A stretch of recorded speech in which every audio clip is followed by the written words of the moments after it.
Welcome everyone. So what I would like to do is just introduce you to Sarah, give you a little bit of sense of her background, and then we're going to have, as we've done for the past 3 weeks, a little conversation around career development, but also kind of the role of sociology in various aspects of social life. So just a little spiel on Sarah. So Sarah, I identify Sarah as a prodigious kind of researcher and colleague, very kind of always kind of pumping out a lot of really interesting research. Sarah's primary research area, though, focuses on knowledge and expertise in diverse occupational settings. As a result, Sarah kind of touches upon a really, I think, wide variety of research interests, from nature adventurers to classical musicians, engineers, and people's uses of digital technologies in health-related contexts. Sarah's doctoral research examined the development of specialised oral skills amongst musicians, medical practitioners, adventurers, and Morse code operators. These ideas have been developed into studies on engineering, learning practices, and lay practitioners. So Sarah, more generally, has worked in a couple of different environments. So Sarah primarily has been in the higher education sector, but Sarah will probably talk a little bit about some of her other kind of experience as well. Sarah completed her PhD from ANU in 2012, and then did a postdoctoral position after her PhD, if I'm correct. I think that's right. And then commenced as an assistant professor here at the University of Canberra in 2015. And Sarah was promoted in 2019, quite early, but of course, given that Sarah's prodigious, she of course did a great job getting through. And she teaches in the School of Politics, Economics and Society, and specifically in the sociology area. So I want to ask everyone to welcome Sarah today by giving her a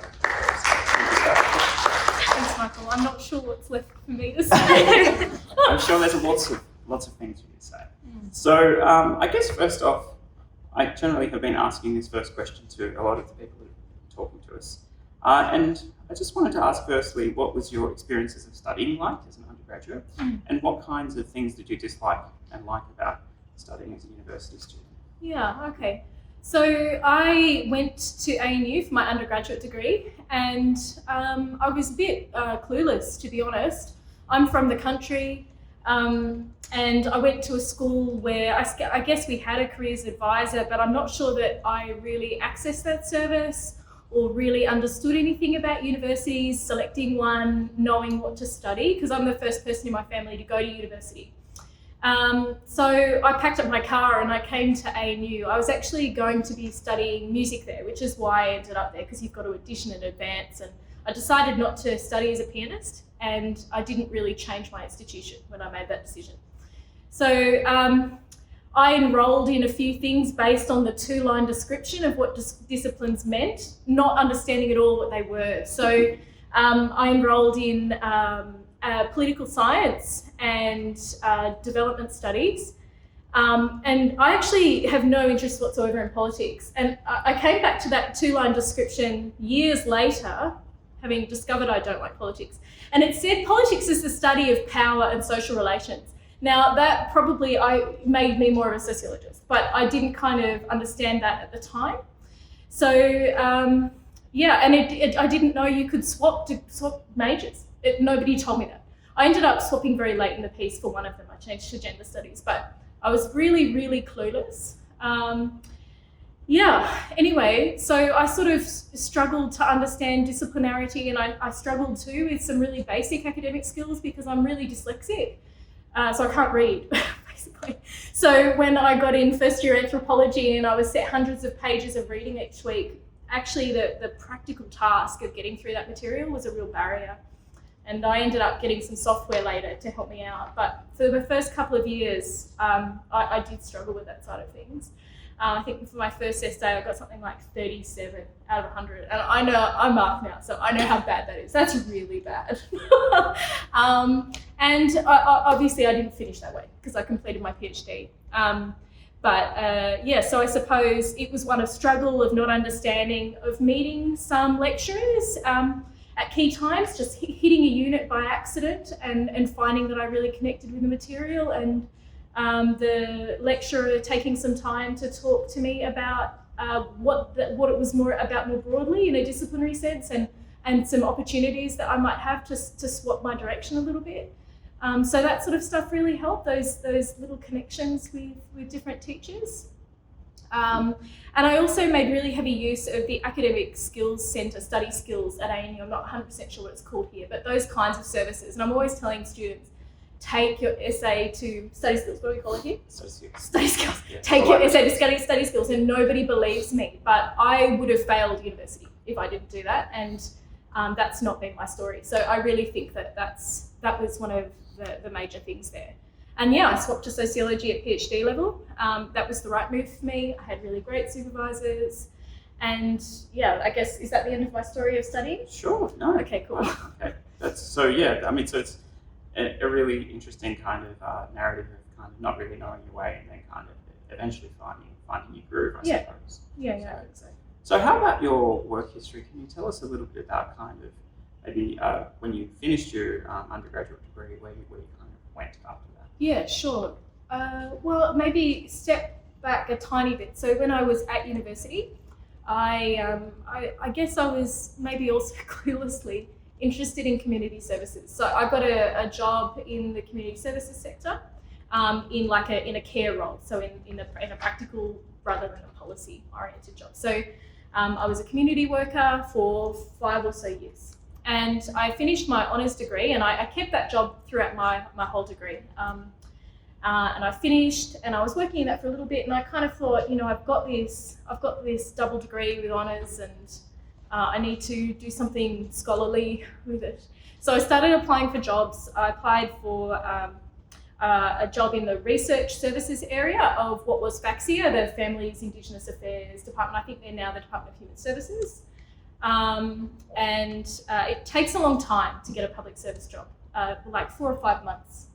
And I applied for heaps of others too around that time, and I got to the first stage of interview for some of them. I was really thinking that at the end of my degree I was going to be a public servant. Like, that was the broad idea. And for many students that study arts, or I also did Asian studies and languages, that kind of idea, okay, you're going to work at foreign affairs or defence because of my bent, that was kind of the logical endpoint, like you succeed if you do that. So I applied for a pile of public service jobs. I got one of them, but I didn't get it to start with. So I met somebody in a gym. Again, this is like another thing about happenstance, right? I was in the spa at a gym, and like a spa bath. And I was talking to somebody, just casual conversation, this other woman, I don't think she even had clothes on. And she worked at the Film and Sound Archive, and she was looking for someone. And she said, hey, I'm getting a good vibe from you. Do you want a job? I don't even think we were talking about jobs. And I said, sure, in my swimming costume.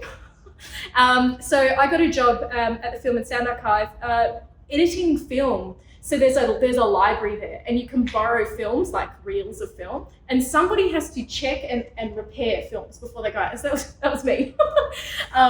Wow. A really weird job. Awesome. Yeah, overall, I think this is 2007 for me. It was a weird year. Okay. I started as an aged care worker, I became a film repairer, and then I became a public servant, because I got this. That was kind of a short-term gig, and it also really wasn't my skill set. I did enjoy being around people who cared a lot about arts and that sort of stuff, but I got a job to work in research services as a public servant, and I thought that's what I'm supposed to do. So I took the job, and I went to work at FAXIA, and I hated it. I really hated it. It made me just homicidal. I couldn't bear it. And I think what I found frustrating about it is that I felt that I'd done all this study to do some important work. And when you join the public service, and this isn't necessarily a problem, but when you join the public service, you start by doing grunt work. And I remember on day 1, I had nothing to do. And then on day 2, my supervisor said to me, could you put all of these in these envelopes? I thought, are you kidding me? I've been studying for 5 years. How can my job be putting things in envelopes? And I think I pretty well said that to her, which probably wasn't the best move. And Michael could imagine that I would have done that. Anyway, so that environment didn't suit me super well. I don't deal with authority very well. and I wanted to do something that I thought was really important. And I kind of felt that the jobs that I had before were important. I had a lot of responsibility when I was handing out medications in the community sector. And I had responsibility when I was autonomous, when I was repairing these films and sending them out even though it was a different kind of work, and I was really not autonomous at all in the public service. And I should say that section of the public service had really high turnover in general. So it wasn't just me that hated it, and there are people who join the public service and they have really fulfilling, happy jobs there. So, and other people that I studied with did that. Their first job just ended up being a great fit. Yep. And they're still there now. They've been there for a decade or whatever, and they're really, really happy and fulfilled, and they're doing important work and they're autonomous. So that was not me. I resigned. So how long did it take you to resign, just out of curiosity? I think I was technically there for 12 weeks, but I took all of my sick leave in that time. I was really struggling, like psychologically. I just couldn't cope in that environment. Yep. So that was that, and I ended up resigning in part because, I think the department knew I hated it, and they provided me an option to move somewhere else. So I got an offer at that time. I could move into the Office for Women to do policy work, which would have been probably a good fit because my honours degree was in gender studies.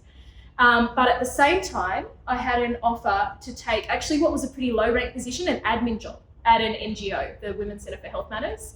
And at the time, I thought, I need to go back to the community sector. I need to do something where I feel empowered and I feel like I'm making a difference and someone isn't watching me all the time.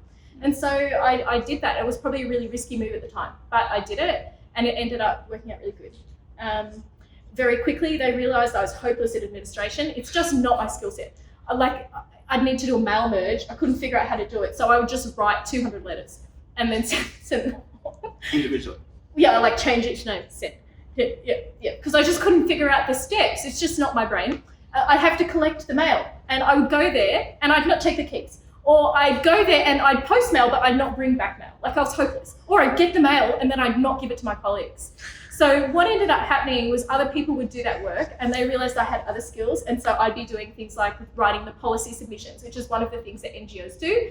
And they also realised that I was good at research and they needed research. So I was able to shape some of the research agenda for that organisation, and I conducted the first few studies. And that actually changed the direction of that organisation. That's now a major thing that they do, and they've published 12 or 13 reports on different aspects. And people actually also cite those reports which I wrote, which are not actually good pieces of work, I now know, but it's been actually quite useful for the sector, because one of the problems that they were having, like individual services, like a women's refuge, were having was advocating for government that they needed funds because there were this many women in the ACT were having this problem. They didn't have an evidence base for that. They had just their own observations, which the government didn't really accept. And so now they refer to those reports, and that makes a really big difference. Yeah. So I had this weird experience too. I'd been in that position for about 3 months, and it was the CEDAW, the United Nations do this report every 4 years or so for countries on how they're performing in gender terms in a country. And so as part of that, the Office for Women, the Federal Office for Women, needed to run consultations with various community sector parties about how that was going. And I was the delegate. And so I was sitting there for my organisation arguing about all of the crap that they were doing wrong. And there was probably an APS 4, which I was sitting in the corner taking notes. And I thought, if I was here, that would be me. And instead I'm here and I'm able to do what I'm more comfortable to do, which is to use evidence and advocate. And so, yeah. Wow, okay. Yeah. So that's really awesome. Thank you for sharing that, Sarah. So it sounds like, though, if I can kind of summarise a little bit, though, that you kind of got an opportunity in the public service and kind of, took kind of somewhat risky kind of manoeuvres to kind of then work your way to where you are today. It wasn't a simple, straightforward, logical... Oh, no. I think that's one of the things about social sciences to a degree, that we have so many options, which is really valuable, but also means that you have to navigate that, right? Yeah.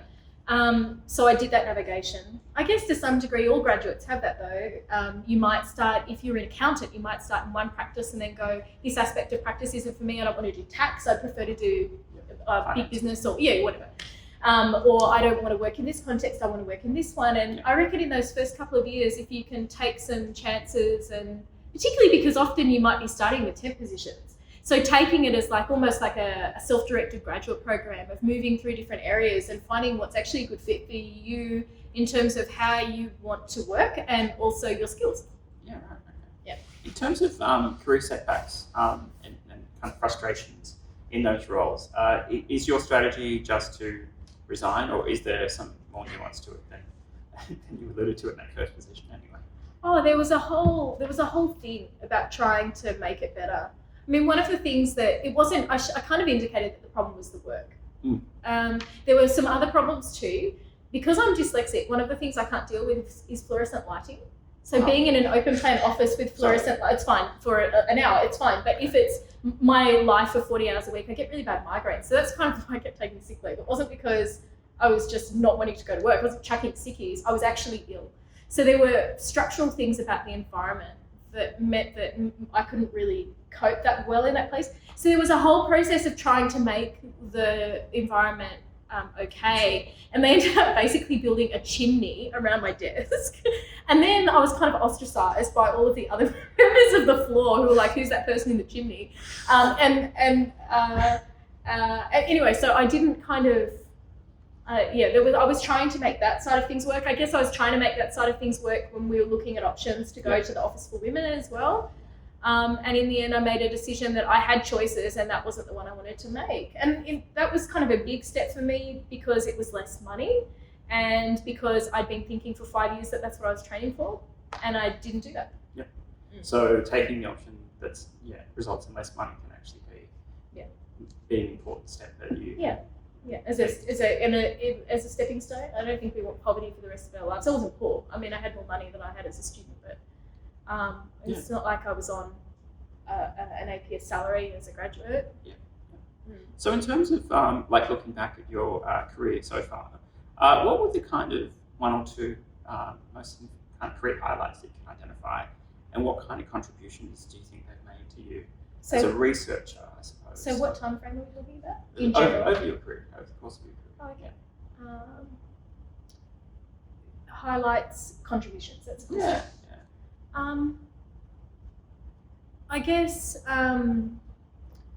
I guess before my PhD, I'd say that doing that work with the NGO was really valuable, and there were other things that I did during my PhD related to that, like I wrote policy advice for the new National Women's Health Policy and that kind of stuff. So making those kind of contributions to the conversation, I think, is a really important thing to do, like sociopolitically. But also was quite rewarding to me professionally. It didn't count for anything in the way that we measure performance as academics, but it counted for me in terms of me feeling like I was doing something worthwhile.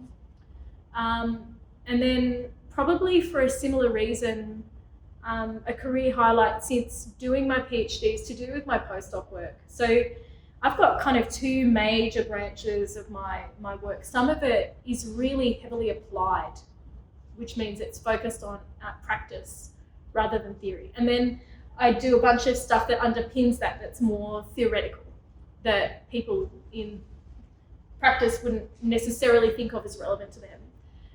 And I think that the work in practice is really valuable. Sometimes I find it a little bit boring because it's really obvious to me, but it's resulted in things like revision to the Australian standards around pipeline safety and things like that. And so being able to contribute to that is really important because it's tangible. I've got to remember I'm from a farm. My parents don't get theory, but they do get, you told them how not to blow shit up. That's really good. Yeah. Fair enough. So was and you kind of already, I guess, answered this question, but I'm going to ask it anyway. Was your current role in academia always part of the plan? No. No, it really wasn't part of the plan. I didn't.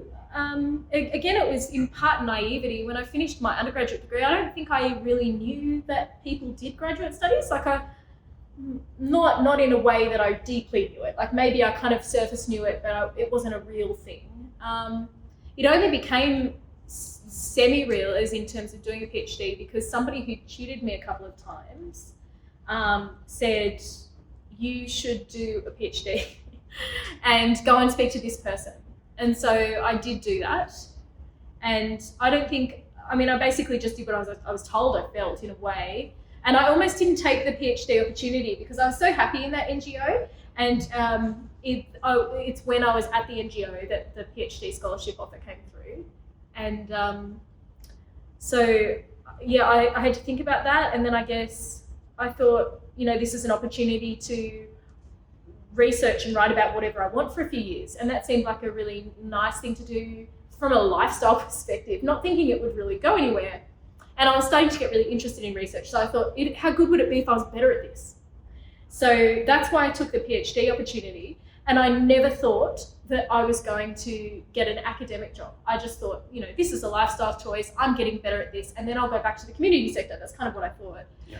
And that probably would have happened. I think some people get to the end of their PhDs and they can't imagine a reality that doesn't involve academic work. Michael and I know colleagues like this who they don't get a job straight away, and they suffer out through sessional work and trying to get their articles published without a proper salary for ages, potentially a decade. I was not that person. There was no way that was going to happen to me. I got a postdoc before I finished my PhD. If that hadn't have happened, there's no way I might have waited it out for a month. But I was not going to hang around and try to get an academic job. I was just given one. Yeah, right. So kind of a little bit of luck or serendipity involved. Yeah. Well, I mean, you were preparing, but it wasn't like... Oh, no, I was preparing to finish my PhD. I wasn't preparing to do anything else. And I presented at a conference, and I was terrified. I hate speaking in front of people, including this situation. I hate it. It makes me sweat. I don't like it. And I went to our discipline conference, TASA, and I was going to present my PhD research. It was right at the end of my PhD. I probably had a couple of months to go. And my supervisor had to do a lot of hold-handing to get me there. And he said, no one's even going to be there. Nobody will care what you say. It'll be completely fine. And then there were like 50 people in the room. I'm like, you lied to me. And it went fine. And then after that, I got offered a job based on that presentation. There you go. So yeah. Important to take those opportunities, even when they scare you. Yeah, when they scare you, you've got to do them sometimes anyway. I mean, not everything you do, you have to. I don't feel like we have to always challenge ourselves and speak back to the fear. Yeah. I think that's bullshit to a degree, but sometimes pushing yourself, particularly if it's under good advice, if somebody who you really respect says, this is a good thing for you to do, then that's good. I think sometimes it's good to trust that, even if it's a bit yucky. Yeah, no, okay. Yeah. So what would you say have been kind of the most fulfilling aspects of your work so far in your career? So there've been a couple, I guess, of contributing to projects that have made a big impact, I guess. Then I also do enjoy teaching. I kind of took this job at University of Canberra for that reason.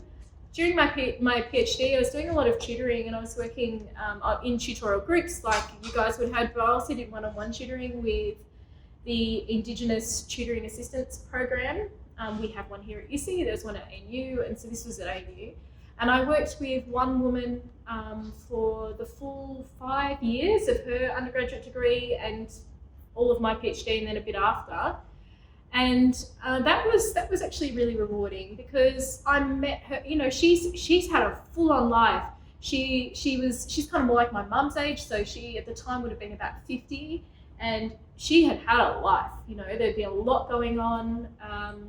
She's a woman from the stolen generations. There had been a lot of trauma in her placement. She'd been a heroin addict for 20 years. Then she started working in the community sector too. And for some reason, we got paired together. She worked through this shit. She got clean. She came to university. We got paired together, and there was something about us that we kind of understood each other's experience enough to have a good relationship. We kept working together. And she finished her undergraduate degree, and then she had a bit of a nervous breakdown and took a couple of years out. And then she did a PhD. I supervised her PhD. She's just graduated. Oh, and that's amazing. Ticked the box of top 5%, straight ones, that's like she's got an HD for her PhD. It's a pass or fail situation, but you can pass or fail better. Anyway, she passed or failed really, really well. She got the Researcher of the Year Award for Western Australia, the Scientist of the Year Award as an undergraduate, which is wild. And now we're working together as well, now as like colleagues. And yeah, so that's really amazing to support that process, because the work that she does, again, it's about contribution. She's doing some really important full-on confronting work around issues like Aboriginal youth in prisons and child protection, and supporting her to do that is rewarding to me. Oh, wow. Okay. Thank you, Sarah. So how about things that you hate about your job? What things do you dislike or kind of loathe? Nothing? No. There are things about my job that make me think, what am I doing this for? Sure. All jobs have them, don't they? Yeah. So I think one of the things that's good about an academic job is that there is a variety of tasks most of the time. So if something's really annoying you, you can do other bits too. Sometimes certain parts of the job take over. So if you're in a part of your your work cycle where heaps of marking's happening, the last few essays you think, my God, if I have to read this again, I'm going to open a vein. That can be like marking 100 essays. That gets a bit tedious.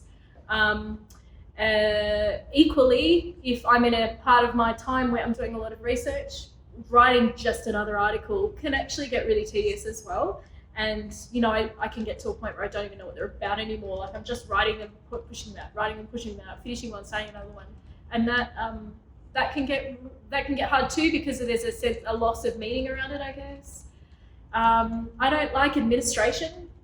I'm not good at it. Again, it's like me not being able to collect the mail. I don't feel confident at it.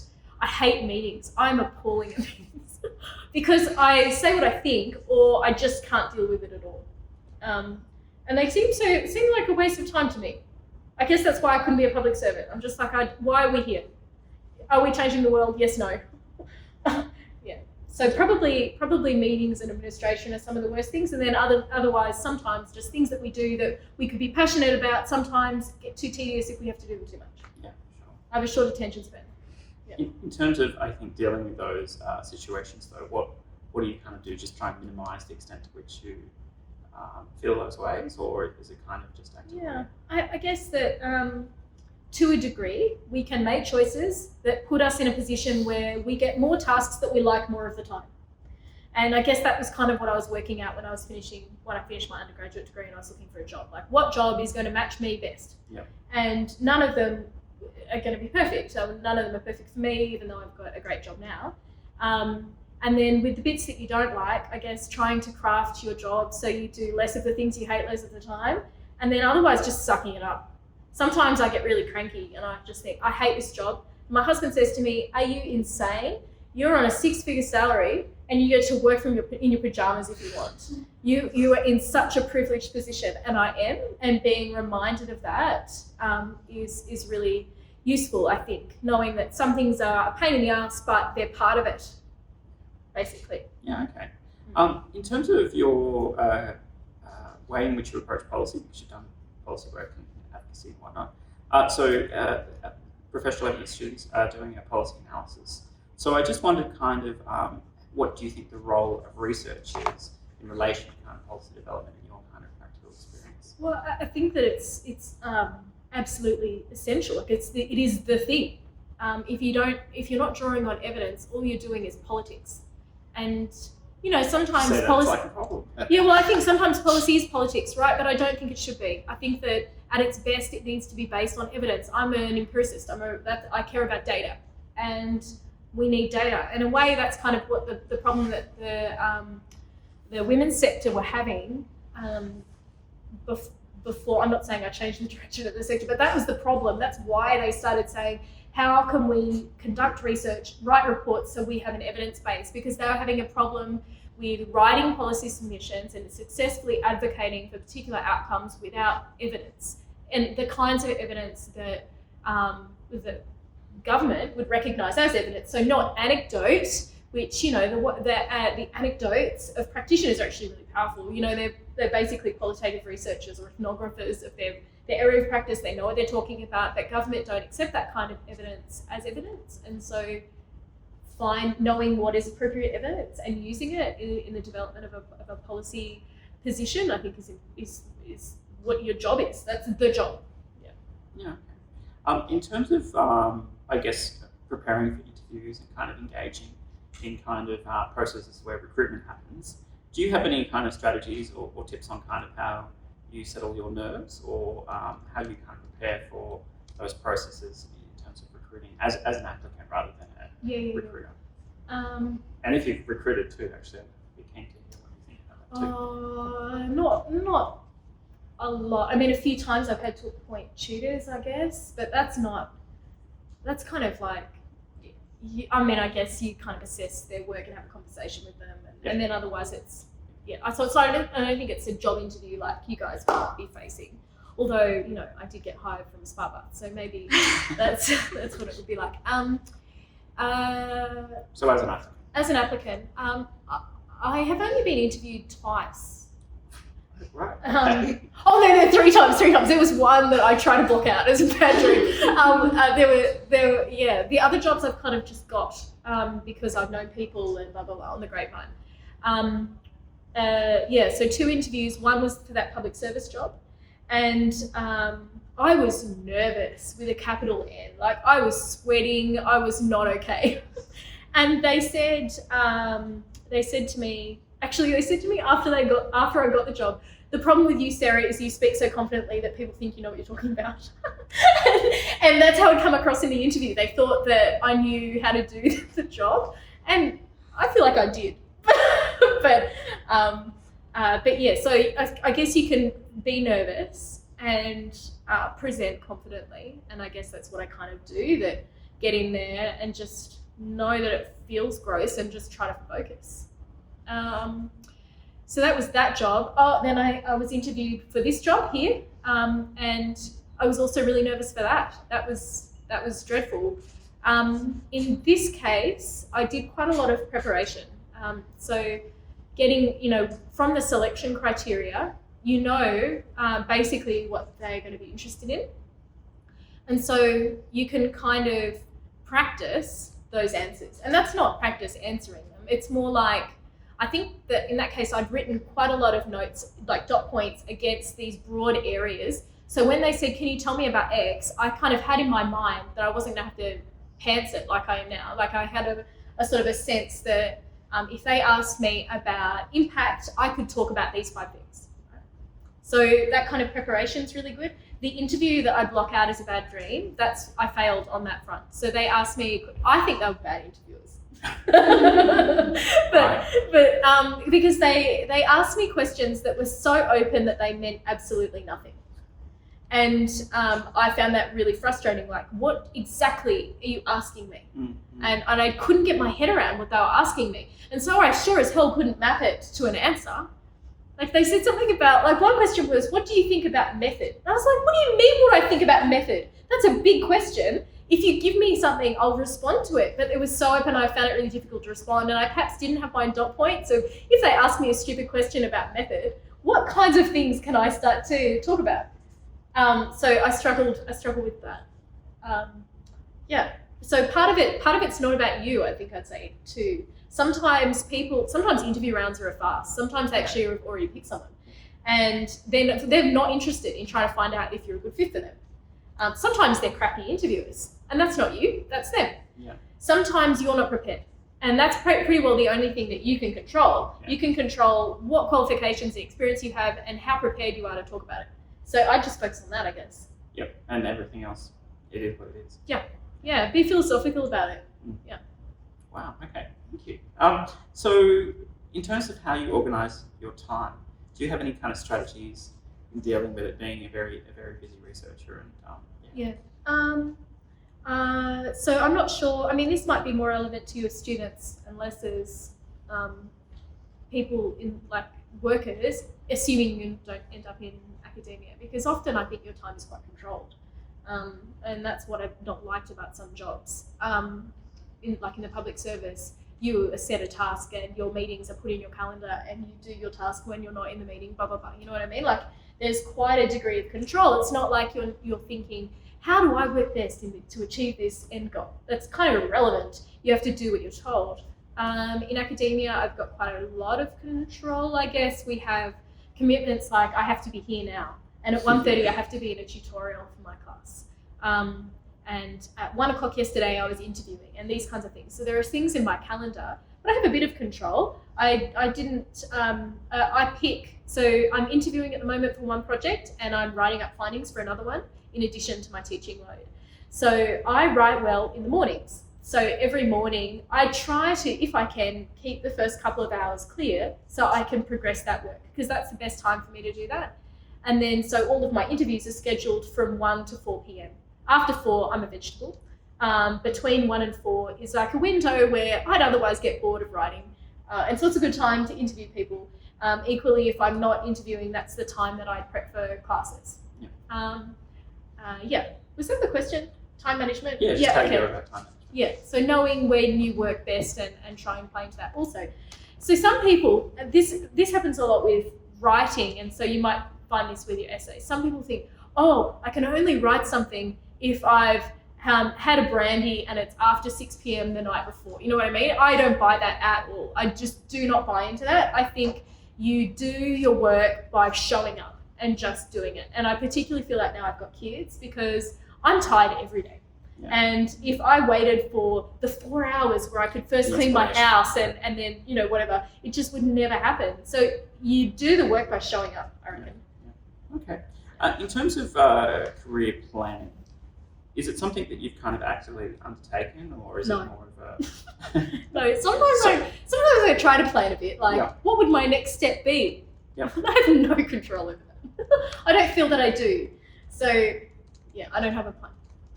Okay, and so the idea there is just to kind of be pragmatic and see what happens, or? Yeah. Okay, all right. So I mean, I should say I have a vague sense. Like, I know what I'm supposed to do. Yeah. Like, I know what success looks like. Like, I know I would get fired if I don't do X, Y, and Z. So I do X, Y, and Z. But in terms of thinking, how do I strategize myself into something different in 10 years' time, I don't feel like I have any control over that, other than just trying to continue to do a good job and be open to possibilities. Yeah. Okay. That's a good response, I think. Okay. So in terms of strengths and weaknesses, I'm just wondering in terms of when you're asked about those questions in interviews. So we've had discussions. I hate that question. Yeah, and so this is like, how do you go deal with it though in interview contexts? I think the advice generally is that you try to be modest in your strengths and select weaknesses that are positives. Do you know what I mean? They can be dressed up that way. Yeah. I kind of feel like that's really obvious. But do you actually do that though? No, I don't even remember. I don't remember getting that question. I'm sure I got that question in a public service interview, but that was a long time ago. It would have been in about 2007. So I don't know what I said, to be honest. I just don't know. I didn't get that in the most recent 2 interviews, including the one that I botched hard and the one here. So they kind of asked more about strengths, I guess, which I think is fine to talk about. If I was to be asked what are my weaknesses, would I say I really hate meetings? I feel like that might be dangerous to say that, even in a job where you don't have many meetings, because they don't know you, right? So if I said to our old dean, Lawrence Pratchett, interviewed me with a couple of other people, and he asked me a really great question about strengths. I don't know if you got this one too, but he, instead of saying what are your strengths or what's your research agenda about or something, he asked the question as, what publication are you most proud of?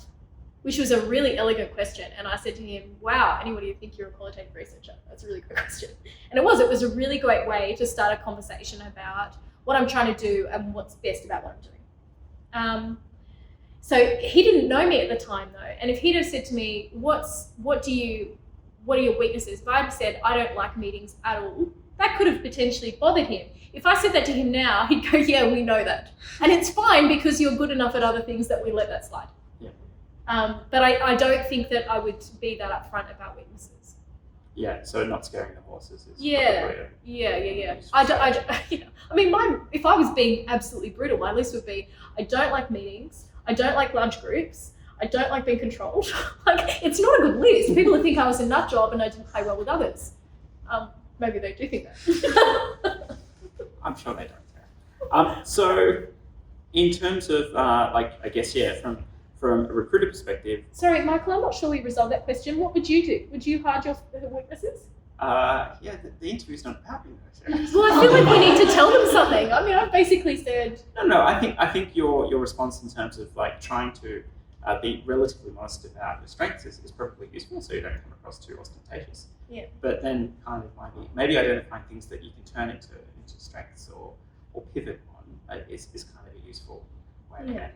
Or actually, so I do think that turn it into a strength thing is a bit of a wanky thing to do. But actually, one thing to say, I reckon, is to see it as areas that you're not currently developed in, like opportunities for growth. So you could say things like, let's say I'm getting interviewed for that research job in the APS. I could say there was a question about familiarity with methods. I remember that vaguely. So I could say, look, at the moment, I've got pretty developed skills according to my level in qualitative research. I've done a lot of content analysis. I've done some interviews, these kinds of things. I understand them well. Then I could say, I have a very basic working knowledge of statistics, but that's not an area that I've done a lot of work in at the moment. So that's currently a weakness. But I'd be very happy to go on training to develop that. Yep. So that's kind of a way of saying, I'm not good at that now, but I'm happy to be better at it. Mm. Yeah.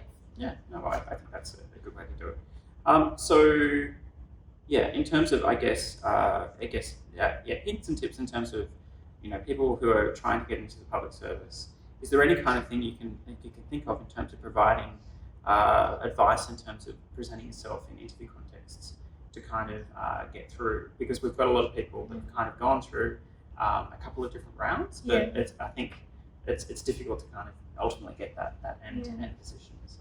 A lot of people that I know that have been successful at that have started in temp jobs. Yeah. Because the public service, like public servants, if you're an outsider and you've not been in that, then it can be difficult to get your foot in the door. Once you're in the door, if you don't, unless you muck up big time, they'll keep you forever, right? So basically everybody that I know has had a temp job. Yep. I guess in a way I had a temp job too in the film editing context. Yeah, absolutely. Even though it was completely different. But yeah, my friends who studied with me, they got a 3-month contract doing X. Yep. Or the only thing that's a little bit dangerous with the temp job is that often they end up being, a lot of them can be more like data entry or administrative. It can be tricky, I understand, and this isn't like an area that I'm particularly experienced at, but it can be tricky to transition into more like a policy role. Sometimes temp jobs can be projects, and I think it might be easier to go from projects to policy. But if you start as in an administrative capacity, like as an EA, it can be a little bit tricky, I think, to be seen as something else, unless you really wow them and then they basically back you to swap. Yeah, I don't know, would you say that that's... Oh, absolutely. I think taking those opportunities, even if they're short term, can be really valuable. Yeah. And just getting to know an organisation. Yeah, that's right. But be a little bit mindful about what the opportunity is, I guess. Yep. Yeah. Okay. My last question is one on mentors and kind of, do you have any kind of thoughts on the role of mentors in your own development, or if you think it's not really particularly useful to seek out? Oh no, I think that they make the world of difference. A world of difference. Okay. Yeah. I think that mentors are absolutely essential. I'm a bit cynical about like having a mentor, like as an official program-based kind of, or even a language thing. But I think that there are people that we can encounter that are more experienced than us that can be really helpful. Yeah. And if you call them a mentor or not, kind of doesn't matter. So I think that's really important. I wouldn't have I wouldn't have had most of my jobs without having somebody who knew me and helped guided me and also sometimes opened opportunities for me. That's how I got my postdoc. I guess in a way that's kind of how I got this job too. People who were willing to provide advice about transitioning from a postdoc into a permanent position and help coach that interview process. Little things like don't wear those shoes, but also bigger things about what a career trajectory can look like and what you want it to be, or people knowing opportunities are coming up. These kinds of things. And if I think too about the people that I guess I've been mentoring, I can see that as well. The student, the woman that I mentioned, She did a lot of that on her own, but she did ring me a year into the PhD and said, I can't do this. Nobody's helping me. I need you to help me. Can you please join my panel? And I did, and she's finished. So, knowing what your needs are and having people around you to just be there, I think is really good. Yeah. Okay. Thank you, Sarah. That was really, really awesome. So, can everyone thank Sarah?